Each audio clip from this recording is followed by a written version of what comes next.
किसी ने यहाँ गद्दा लगा रखा है, अपना बिस्तर लगा रखा है, दूसरा आके घाट इधर, मैं इधर बैठूंगा। तो ये तो कहीं पैदा कर लो बकवादी आदमी होते हैं, वो तो दुर्बुद्धि होते, नहीं तो सभ्य व्यक्ति होते हैं। यहाँ कोई प्रकार का द्वेष राग आपको नहीं हो सकता, क्योंकि सबको एक जैसी व्यवस्था है। ऐसे ही सतलोक के अंदर वहां किसी चीज का अभाव नहीं। यहाँ चोरी डाकैत और ये बुराइयां क्यों करते हैं? क्योंकि यहाँ पर हर चीज का अभाव है। प्रत्येक वस्तु किसी भी व्यक्ति को उपलब्ध नहीं है, चाहे किस कोई भी है। किसी को ऐसा रोग हो जाएगा, चाहे कितना सेठ है, उसकी दवाई मिल लेना, मारे जाओ टक्कर द्वार के। एक बता रहा था कि इतना बड़ा सेठ था, करोड़ों की इनकम थी उसको, और स्वयं वो कोई ना फल खा सकता था, ना कोई आहार कर सकता था। दाल का पानी घोल के और छान के पिया करता। चाट ले उस माया न सिर पर धर ले फैक्ट्री और कोई ठीरे। कहते हैं जीवित जग में जूती पड़े फिर जम तोड़े छाती, बिना भक्ति के प्राणी यही दुखी हो जाएंगे, अगयम के दूत उनको बहुत सताएंगे। तो यहां परमात्मा आपको बताना चाहते हैं कि आप काल के लोक में रह रहे हो। गीता अध्याय नंबर 15 के श्लोक नंबर 16-17 में 3 पुरुष बताए। अब 17वें का प्रकरण चल रहा है कि उत्तम पुरुष है तू अन्य और परमात्मा इति उदाहरते, उसको परमात्मा कहा जाता है। और ये लोक धर्म अविश्य विवर्ती, जो तीनों लोकों में प्रवेश करके सबका धारण पोषण करता है, वो अव्यय ईश्वर है, वो है अविनाशी परमेश्वर, वो है अविनाशी भगवान, अविनाशी स्वामी। गीता अध्याय नंबर 15 के श्लोक नंबर 18 में ये बुद्धिहीन व्यक्ति जो नकली हैं वो ये कहते हैं कि रामपाल 15वें अध्याय के 18वें श्लोक के बारे में क्यों ना बोलता, कि उसमें गीता ज्ञानदाता कहता है कि मैं इन सभी प्राणियों से उत्तम हूं और इसलिए लोके वेदे, लोक वेद में पुरुषोत्तम प्रसिद्ध हूं। तो इसका अर्थ ये है कि गीता ज्ञानदाता 21 ब्रह्मांड का स्वामी है और इसके अंतर्गत जितने प्राणी हैं, इंक्लूडिंग ब्रह्मा विष्णु महेश से भी ये उत्तम है, श्रेष्ठ है, इनसे उत्तम है। इसलिए दंत कथा के आधार पर, लोक वेद के आधार पर मैं पुरुषोत्तम प्रसिद्ध हूं, क्योंकि मैं इनसे उत्तम हूं, श्रेष्ठ हूं, तगड़ा हूं, इसलिए मैं पुरुषोत्तम प्रसिद्ध हो रहा हूं। लेकिन उत्तम पुरुष तू अन्य 15वें अध्याय के 17वें श्लोक में उसने क्लियर कर दिया। तो पुण्यात्माओं, ये अज्ञानता का ही परिणाम होता है, जिसमें थोड़ा बहुत कचरा रह जाता है वैसे फसड़ करा कर वो फिर कार्बोरेटर दास चाहता है कि सारा सफाई कर दूं ताकि आपको कोई मिसगाइड ना कर सके। तो इस प्रकार 15वें अध्याय के 18वें श्लोक को समझो कि ये कहता है कि जितने मेरे अंतर्गत प्राणी हैं उनसे मैं उत्तम हूं, पुरुषोत्तम कहलाता हूं, इसलिए इन तम तगड़ा हूं, श्रेष्ठ हूं, इसलिए पुरुषोत्तम प्रसिद्ध हो रहा हूं। लेकिन वो पुरुषोत्तमता कोई और है 15वें अध्याय के 17वें श्लोक में। तो अब हम यहां आते हैं कि उसको परमात्मा कहा जाता है। ओए परमात्मा। अब देखो, प्रभु का नाम का अर्थ होता है स्वामी, उसको ब्रह्म कहो, प्रभु कहो, साहिब कहो, और राम गौड़ खुदा अल्लाह कहो। अल्लाह भी स्वामी। और जैसे परमात्मा किसे कहते हैं? परमात्मा उसे कहते हैं जो कभी दुख नहीं देता, सबको सुख सुख देता है।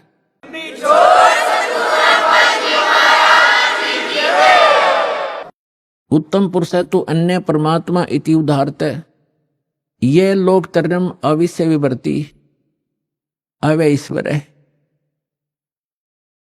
अब परमेश्वर ने आके बताया अपनी प्यारी आत्मा धर्मदास जी को कि धर्मदास, आप इस काल के लोक में रह रहे हो।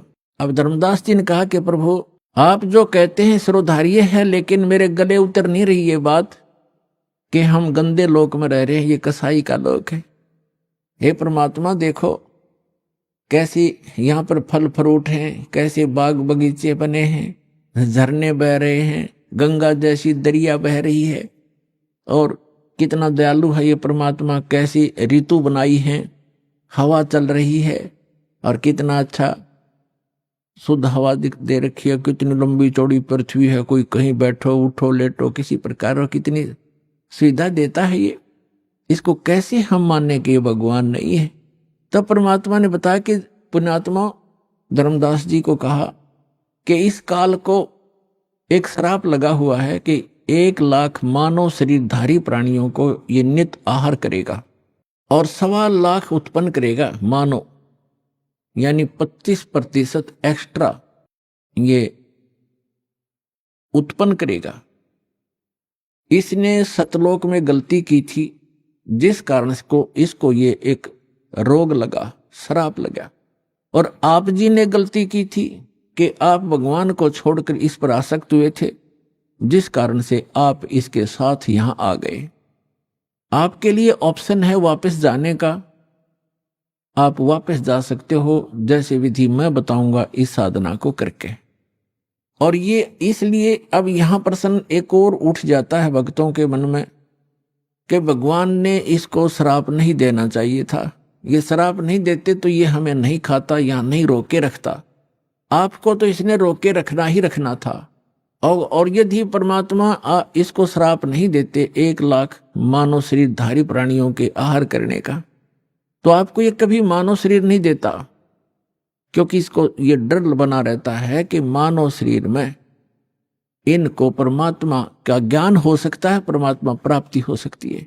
ये एक योनि और बना देता, जैसे कुत्ते गधे सुअर की 84 लाख बनाई, 84 लाख एक भी बना सकता था। इसलिए इसकी व्यवस्था है, मजबूरी है कि ये मानव शरीर अवश्य देता है आपको। 84 लाख योनियों में धक्के खवा के भी फिर एक मनुष्य शरीर इसको देना पड़ता है, क्योंकि इसको खाना पड़ता है। और यह विधान भगवान ने बना दिया कि प्रत्येक प्राणी को एक मानव शरीर का चांस अवश्य देना पड़ेगा। इसलिए आज आप पर रहम हुआ है। ठीक है, कष्ट तो मान ले आपको, मानव शरीर ना मिलता, गधे कुत्ते बनकर आप भटकते रहते, कष्ट पे कष्ट उठाते रहते। तो एक गोल्डन चांस है मानव शरीर में, आप अपना आत्म कल्याण करा के सतलोक जा सकते हो। यह सुविधा देवताओं को भी उपलब्ध नहीं है, क्योंकि जितना जीव घना सुखी होगा उतना भगवान से कोसों दूर होगा, यह सत्कर मान लियो। और जितना दुख होगा उसके लिए वरदान सिद्ध हो सकता है, यदि उसको सतलोक आश्रम प्राप्त हो जाएगा, उस दुख के कारण भी उसको परमात्मा मिल जाएगा। कबीर साहब कहते हैं कि सुख के माथे पत्थर पड़ो, जो नाम हृदय ते जावे, और बलिहारी उस दुख के जो पल पल नाम रटावे।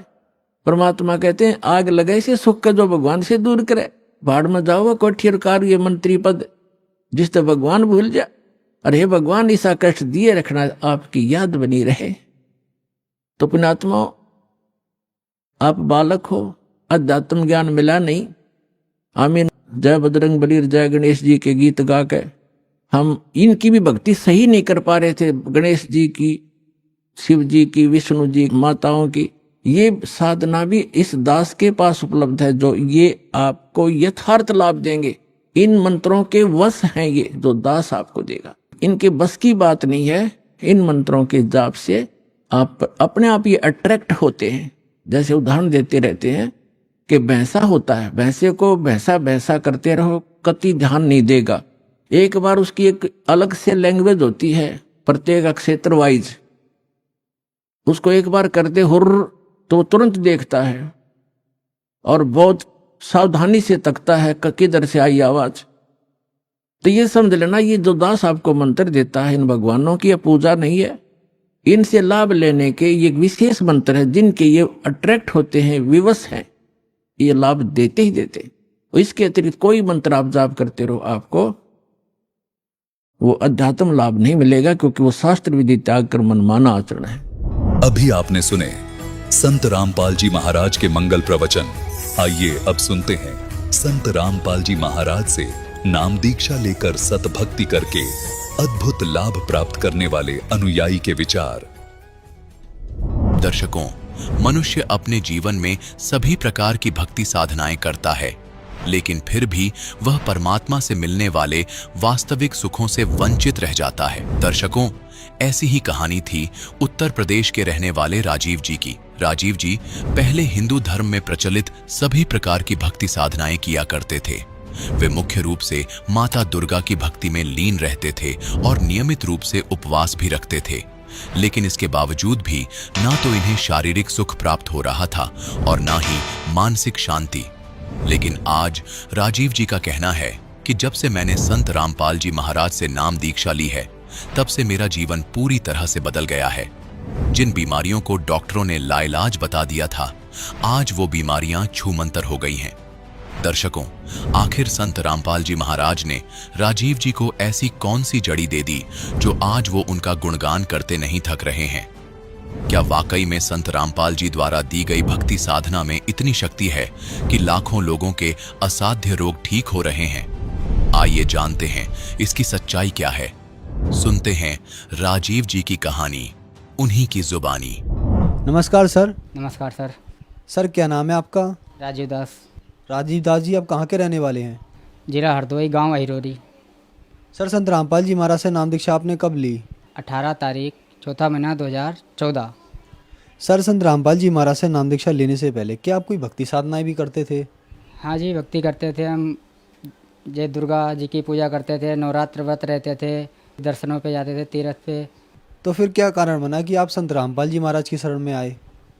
उस टाइम पे भक्ति भी करते थे, लेकिन मेरे पिताजी थे वो बहुत परेशान रहते थे। सांस की दिक्कत थी उनको और बहुत परेशानी, उनकी दवाई भी हम बहुत करवाते थे, लेकिन उन्हें कोई लाभ नहीं मिला। तो हम सारा कुछ भूल चुके थे। अब हम किसी की भक्ति नहीं करेंगे। हम इतनी भक्ति करते थे देवी देवता की, फिर भी आज हमें इतना दुख दिया। हम बहुत परेशान हो गए। हम बिल्कुल ही किसी घर पे मांगने भी जाते थे 10-5 रुपए, वो कोई भी मना कर देता था कि वो लिफाफे बेच के हमारे पिताजी सब्जी मार्केट से सब्जी लेके आते थे। इतनी हमारी स्थिति ख़राब थी। मेरे भाई की शादी थी, उससे 6 दिन पहले मेरा एक्सीडेंट हो गया। मेरा भतीजा गाड़ी चला रहा था बाइक, और 4 व्हीलर से हो गया एक्सीडेंट। मेरा पैर टूट गया और शादी घर में थी, तो इतना मातम मचा हुआ था कि अब क्या होगा। तो वहाँ के लोग यही कहते थे कि ये जो 2 बाइक वाले हैं बचे नहीं होंगे, क्योंकि उसकी जो चेंचिस होती है वो बिल्कुल टूट चुकी थी। हैंडल जो थे मेरे भतीजे के पेट में घुस गए थे, और मैं 4 व्हीलर पे जाके गिरने के बाद खेतों में गिरा जाके। मेरे को होश आया तो मैं खड़ा नहीं हो पाया। फिर मैंने फ़ोन किया घर पे, तो घर वाले आया, मेरे को इलाज करवाया। वहाँ पैर में डॉक्टर ने रोड डाल दी। रोड डालने के बाद में उन्होंने कहा कि आप जितना भी हो कैल्शियम की चीज़ें खाओ, नॉन वेज खाओ, सब कुछ। हमने बहुत खाए, लेकिन कोई भी उससे फ़ायदा नहीं। हम उससे डंडे से चलते थे। उसके बाद में हम दिल्ली आ गए। दिल्ली में भी हमने दवाई चलाई। मेरी मम्मी इतनी तबीयत ख़राब होती थी कि डॉक्टरों के पास हम जाते थे। मम्मी का लीवर ख़राब बता दिया, अल्सर बता दिया। वो कुछ खाना भी खाती थी तो वो नहीं रुकता था। पानी 1 घूंट पीती तो उल्टी हो जाती थी। ऐसे करते करते इन्हें 3 महीना कुछ नहीं खाया। फिर एक भगत जी आए। भगत जी ने भाई को किताब दे के गए, और वो हमसे पूछने आए, आपको मैंने किताब दी थी, वो आपने पढ़ी? तो हमने कहा हमें तो कोई किताब नहीं आपने दी। तो उन्होंने कहा कि यहाँ पे और कोई भी दुकान लगाता? मैंने कहा हाँ, मेरे बड़े भाई जी हैं वो लगाते हैं। तो कह रहे आप उनसे पूछना जाके कि वो किताब कहाँ है। तो मैं घर गया, मैंने किताब पूछी भाई से, तो वो किताब हमें दी। हमने पढ़ी। धीरे धीरे संत रामपाल जी महाराज के मैंने सत्संग सुने, और मम्मी के मन में ऐसी धारणा आ गई। मम्मी ने भी कहा कि हमें गुरु बनाना है। मम्मी से मैंने कहा, मम्मी जब गुरु ही बनाना है तो गुरु जी संत रामपाल जी महाराज कहते हैं कि अब बिना कोई कुछ भी नहीं करना और तुम ठीक हो जाओगे, नाम लेते ही ठीक हो जाओगे। तो हम गरीब तो थे, इलाज कराने के वो नहीं थे, लेकिन मैंने कहा ठीक मम्मी वहीं चलते हैं। सतलोक आश्रम जाके हमने संत रामपाल जी महाराज से नाम दीक्षा ली। सर आपके बताए अनुसार आप पे दुखों का पहाड़ टूटा हुआ था, तो क्या संत रामपाल जी महाराज से नाम दीक्षा लेने के बाद आपको कुछ लाभ भी प्राप्त हुए? हाँ भगत जी, लाभ हमें हुए हैं। नाम लेने के पहले मेरे पास कुछ नहीं था, लेकिन जब से नाम लिया है मालिक की दया से मेरे पास 2 पहिए वाहन भी हो गया। फिर मम्मी की तबीयत खराब थोड़ी चलती थी, तो मम्मी कहती थी सत्संग भी जाना, तो संत रामपाल जी महाराज की दया से बैटरी रिक्शा भी हुआ। फिर थोड़े दिन के बाद क्या हुआ, बंदी छोड़ सतगुरु रामपाल जी महाराज की दया से 4 व्हीलर की हमने सोच ली घर में। 4 व्हीलर मेरे पास 2 लाख रुपये नहीं थे। बंदी छोड़ की दया से 11 लाख रुपये की हमने गाड़ी ली, आर्टिका। मेरी मम्मी को दिक्कत थी, कुछ खाती पीती नहीं थी, बस खाते उल्टी होती थी, पानी भी नहीं जाता था उसके अंदर। डॉक्टर ने ये बताया था कि इनको अल्सर है और लीवर ख़राब है इनका। यहाँ संजय गांधी में अपने दिल्ली में संत रामपाल जी महाराज से नाम ले रखा है, भगत हैं, डॉक्टर हैं, उनको साथ लेके गया मैं डॉक्टर से बात करने के लिए। डॉक्टर ने सारी बात बताई कि ये बस थोड़े दिन की हैं, आप घर ले जाओ, और इनका लीवर ख़राब है, इन्फेक्शन है किडनी में। फिर इसके बाद में वहाँ से जीवी पंथ के लिए लिख दिया। जीवी पंथ में भी हम ले गए। जीवी पंथ में इनका नंबर तो 40 लोगों का आता है उसका इंडोस्कोपी का, लेकिन इनका जल्दी मिल गया नंबर। इंडोस्कोपी होने के बाद में इनका कुछ नहीं आया, नॉर्मल आया, लेकिन खाती पीती मैं घर लेके आ गया सीधे। मैं घर लेके आया, मैंने कहा अब कुछ नहीं करना, जो भी हो मालिक बंदी छोड़ सतगुरु रामपाल जी महाराज को बस छोड़ दो, जैसे भी होगी वही ठीक करेंगे। मैं मम्मी से यही कहता था कि चलो संत रामपाल जी महाराज के सत्संग में मुंडी का आश्रम बना हुआ, तो एक ऑटो वाले ने बताया कि अपने दिल्ली में संजीवन हॉस्पिटल है एक, आप वहाँ ले जाओ, वहाँ ठीक हो जाएंगी। हम वहाँ ले गए, मालिक की दया से सबसे कम में इलाज और ठीक हो गई। संत रामपाल जी महाराज ने एक रास्ता निकाला कि आप वहाँ ले जाओ। ठीक तो बड़े अस्पताल में नहीं हो पाई तो छोटे में कैसे हो जाती है। आप ये रिपोर्ट देख सकते हैं, ये मेरी मम्मी की रिपोर्ट है। डॉक्टर ने बता दिया था कि इनको अल्सर है, लीवर ख़राब है इनका और शरीर में इन्फेक्शन है इनको। और उसके बाद में कोई दवाई असर नहीं कर रही थी। संत रामपाल जी महाराज जी की मैंने प्रार्थना लगवाई, उसी टाइम से इनकी दवाई असर करने लगी और धीरे धीरे आज आपके सामने हैं भी, मैं दिखा सकता हूँ। और उनकी रिपोर्टें सारी है, मैं कहाँ कहाँ इलाज करवाया। ये जीवी पंथ हॉस्पिटल की है, मैंने वहाँ भी इलाज करवाया, वहाँ भी कोई आराम नहीं मिला। ये संजय गांधी की भी है और ये महाराजा अग्रसेन की भी है जो प्राइवेट है। वहाँ आम आदमी इलाज बहुत कम करवाता है, लेकिन फिर भी हम कोशिश करी है, लेकिन कहीं भी इनका इलाज नहीं हुआ। ठीक हुई हैं तो संत रामपाल जी महाराज की शरण में ही रह के ही ठीक हुई हैं। नमस्कार माता जी। नमस्कार। माता जी, आपके बेटे ने बताया कि आपका डॉक्टरों ने लीवर डैमेज बता दिया था, आपको अल्सर था, आपके शरीर में इन्फेक्शन था। काफ़ी हॉस्पिटल में आपने इलाज कराया लेकिन आप कहीं नहीं ठीक हुई। फिर संत रामपाल जी महाराज से नाम दीक्षा लेने के बाद आप ठीक हुई। क्या आपके बेटे ठीक कह रहे हैं? हाँ, ये सही कह रहे हैं। मेरी वाइफ बहुत परेशान रहती थी, वो कहती थी मेरे बच्चे नहीं, इन जो शादी जिनकी वो सब कह रहे थे बच्चे हैं, सब खुशखबरी सुना रहे सबको। तो ये मेरी वाइफ परेशान रहती थी। मैं कहता हूँ मालिक पे भरोसा रखो, आपने अभी हो सब्र रखो, सब ठीक होगा, सब कुछ मालिक पे मैंने कहा छोड़ दो। तो सत्संग में संत रामपाल जी महाराज का सत्संग सुनती थी और अभी भी सुनती हैं। तो वो सत्संग में गए हुए थे, तो वहाँ पे सत्संग समाप्त होने के बाद में भंडारा करा, उसके बाद में वो लेटी हुई थी तो आंख लग गई, सो गई। संत रामपाल जी ने दर्शन दिए कि आप माँ बन चुकी हो, आप जाओ जांच करवाओ जाके। तो मेरी वाइफ ने कहा कि हमें ऐसे ऐसे सपना आया है। तो मैंने कहा मालिक हैं, सपना क्या हकीकत भी हो सकता है। तो मैंने टाल दी वो बात। तो 1 महीना गुजर गया, फिर दूसरा महीना आया, फिर वो कहा कि चेकअप करवा लो। मैंने कहा ठीक है। तो हम ऐसे चेकअप करवाया तो वो हकीकत बात निकली कि वो माँ बन चुकी। तो और उनका विश्वास बढ़ गया कि हाँ ये सपना नहीं था, ये हकीकत बात थी। तो मैंने कहा आप भगवान संत रामपाल जी महाराज को क्या तुम कम मानती हो क्या? आज हमें यहाँ खड़े हैं तो हमें कितने लाभ दिए, हम जिंदा हैं, नहीं तो हम आज इस धरती पे नहीं होते। उसके बाद में अभी मंगलवार की बात है, 8 तारीख की, मैं गाँव से भतीजा आया था तो मैं उसको बैठालने गया था मैजिक पे, यस ब्लॉक पे।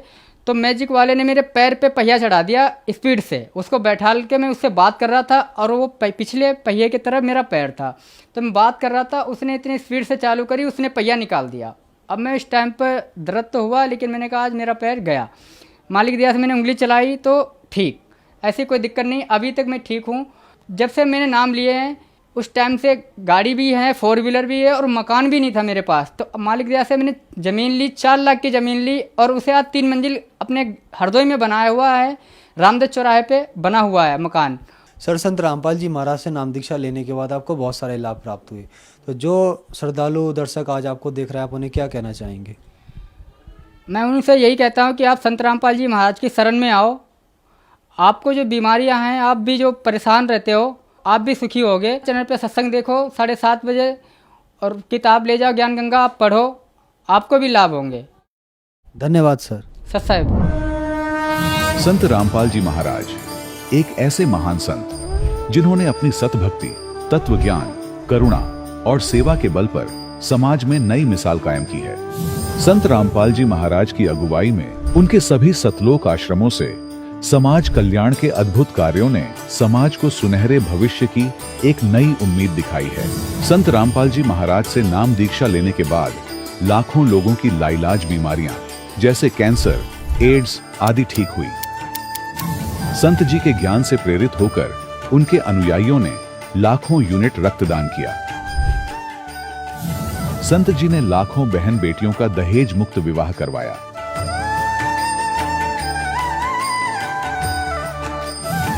संत जी ने लाखों लोगों का नशा छुड़वाया, करोड़ों उजड़े परिवार बसे।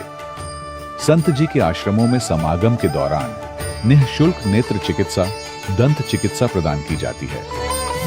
संत रामपाल जी महाराज द्वारा समय समय पर पर्यावरण संरक्षण के उद्देश्य से बड़े स्तर पर वृक्षारोपण किया जाता है। संत जी ने जरूरतमंदों को तत्काल राहत पहुंचाने के लिए एम्बुलेंस सेवा शुरू की। संत जी अपने अनुयायियों को देहदान के लिए प्रेरित करते हैं, जिससे मानवता की सेवा और चिकित्सा क्षेत्र में सुधार हो सके। संत रामपाल जी महाराज के सभी आश्रमों में हर रोज निशुल्क भंडारा आयोजित किया जाता है, जहां हर वर्ग, हर जाति और हर धर्म के लोग एक साथ बैठकर भोजन करते हैं।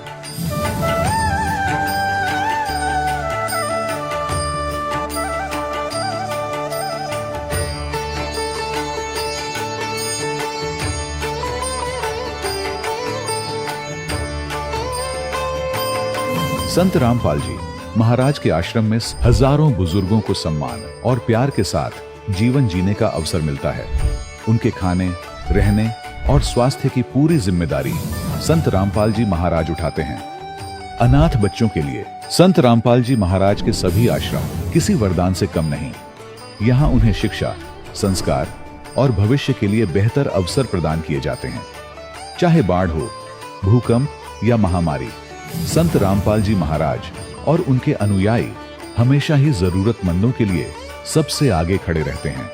कोविड महामारी के दौरान संत रामपाल जी महाराज के आश्रमों से करोड़ों लोगों के लिए भोजन, दवाइयां और जीवन रक्षक सामग्रियां उपलब्ध कराई गई। चाहे गरीब की मदद हो या किसी शोषित और पीड़ित वर्ग के हक और सम्मान की लड़ाई, संत रामपाल जी महाराज ने हमेशा ही उनकी दबी आवाज को सरकारों तक पहुंचाया है और उन्हें उचित न्याय दिलवाने में अहम भूमिका अदा की है। समाज में आध्यात्मिक और सामाजिक मूल्यों के प्रति जागरूकता लाने में संत रामपाल जी महाराज हर कदम पर मानवता के सच्चे सेवक साबित हुए हैं। संत रामपाल जी महाराज का जीवन हमें सिखाता है कि सच्ची सेवा वही है जो निस्वार्थ भाव से की जाए। आइए हम भी इस महान सेवा के कार्य में इस महान संत से जुड़ें और संत रामपाल जी महाराज से नाम दीक्षा लेकर अपने जीवन को धन्य बनाएं।